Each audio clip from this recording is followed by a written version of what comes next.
Hello students, आज हम पढ़ेंगे घर्षण के प्रकार।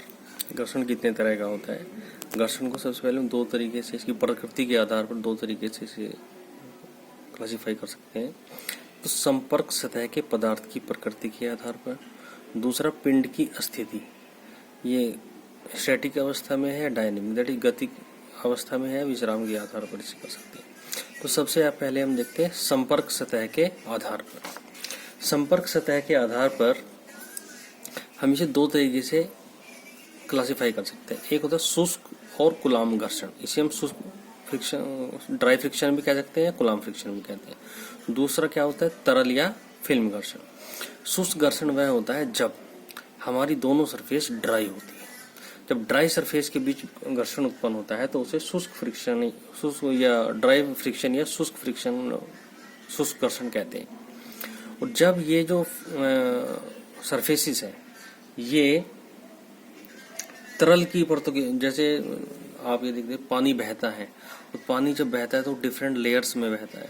उन लेयर्स के मध्य जो घर्षण कार्य करता है उसे तरल या फिल्म घर्षण कहते हैं। दूसरा हमने देखा था इसकी प्रकृति के आधार पर जब वो गतिक अवस्था में होता है या विश्राम की अवस्था में होता है। ये दो तरीके का होता है, एक स्थैतिक घर्षण और एक गतिक घर्षण। जब बॉडी अस्थिर अवस्था में है तो उसे स्थैतिक घर्षण कहते हैं, और जब वो गति की अवस्था में होती है तो जो घर्षण उत्पन्न होता है उसे गतिक घर्षण कहते हैं। जैसे कोई बॉडी है, यदि वो रखी हुई है और उसके ऊपर फोर्स लगा रहे हैं लेकिन वो अपनी स्थिति से इधर उधर नहीं हो पा रही है, लेकिन फ्रिक्शन के कारण वो इधर उधर नहीं हो पा रही है। जब लिमिटिंग फ्रिक्शन की कंडीशन आएगी तो वो वहां से चलना स्टार्ट कर देगी। तो इसलिए स्थैतिक घर्षण का मान गतिक घर्षण से ज्यादा होता है। फिर गतिक घर्षण भी दो प्रकार का होता है, एक तो सर्पी घर्षण, दूसरा लुंठन। सर्पी का मतलब होता है स्लाइडिंग, और ये होता है रोलिंग फ्रिक्शन। स्लाइडिंग मतलब जब वो फिसलती है, जब कोई एक वस्तु दूसरे के ऊपर फिसलती है, दैट इज कॉल्ड सर्पी घर्षण। और जब जैसे पहिया लुढ़कता है, लुंठन, रोलिंग मतलब लुढ़कता है, रोलर्स के बीच में होता है, that is called rolling friction. अब इसके अंदर एक बहुत इंपॉर्टेंट आती है घर्षण के नियम, लॉज ऑफ फ्रिक्शन। बहुत बार एग्जाम में पूछा जाता है, ये अलग नाम से पूछा जाता है कि लॉ ऑफ ड्राई फ्रिक्शन बताइए या लॉ ऑफ कूलॉम फ्रिक्शन बताइए, या खाली इस नाम से भी आ जाता है कि लॉ ऑफ फ्रिक्शन एक्सप्लेन कीजिए। तो सबसे पहले क्या आता है, घर्षण बल संपर्क सतहों के मध्य लगने वाली अभिलंब प्रतिक्रिया के समानुपाती होता है।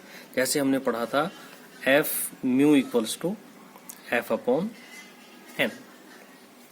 तो ये जो फ्रिक्शन फोर्स है वो अभिलंब प्रतिक्रिया के समानुपाती होता है, ये फर्स्ट नियम है इसका। घर्षण बल गति का विरोध करता है तथा पिंड की गति के विपरीत दिशा में लगता है। ये हमने बहुत अच्छी तरीके से पढ़ा हुआ है कि ये किसी भी जो वस्तु होती है उसकी गति का विरोध करता है और गति की विपरीत दिशा में कार्य करता है।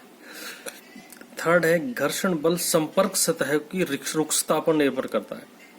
मतलब जो सरफेसिस है जिनके बीच में घर्षण, ये फ्रिक्शन लग रहा है, वो उसकी रफनेस के ऊपर डिपेंड करता है।